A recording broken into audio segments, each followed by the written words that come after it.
చూస్తే పింపుల్స్ లా ఉంటాయి, ఫీల్ కూడా అలానే ఉంటుంది. కానీ వాటిని పింపుల్స్ అనుకొని ట్రీట్ చేస్తే సిచ్యువేషన్ ఇంకా వరస్ట్ అయిపోతుంది. మళ్ళీ బ్రేక్అవుటా? అవును, 2 months అయింది, కానీ ఏం ట్రై చేసినా వర్క్ అవ్వట్లేదు. ఏది ఒకసారి దగ్గరికి రా చూస్తా. దీనికి ఏమైనా వైట్ హెడ్ లాంటిది వస్తుందా? అలానే ఉంటాయి, స్కిన్ కలర్లో చిన్నగా కొంచెం రెడ్ కలర్లో కనిపిస్తాయి. ఓకే, మరి పాప్ అవుతాయా? అస్సలు లేదు. అది నార్మల్ యాక్నేలా అనిపించడం లేదు. నీ స్కిన్ బ్యారియర్ డ్యామేజ్ అయిపోయి చాలా రియాక్టివ్ అయిపోయింది. ఇది పర్గింగ్ కాదు, ఇరిటేషన్. ఈ రెండింటికి డిఫరెన్స్ ఏంటి? స్కిన్ బ్యారియర్ వీక్ అయితే స్కిన్ చాలా సెన్సిటివ్ అండ్ ఇన్ఫ్లేమ్డ్ అయిపోతుంది.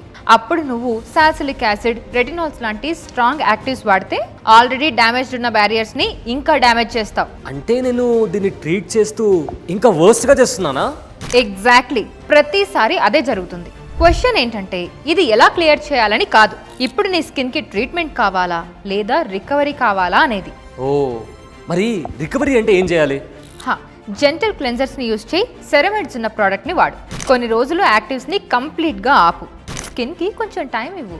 క్యూర్ యాప్ నీ స్కిన్ కి ట్రీట్మెంట్ కావాలో లేదా రిపేర్ కావాలో ముందే ఐడెంటిఫై చేస్తుంది. సో నువ్వు రాంగ్ ప్రోడక్ట్ రీచ్ అవ్వక ముందే కరెక్ట్ గైడెన్స్ దొరుకుతుంది.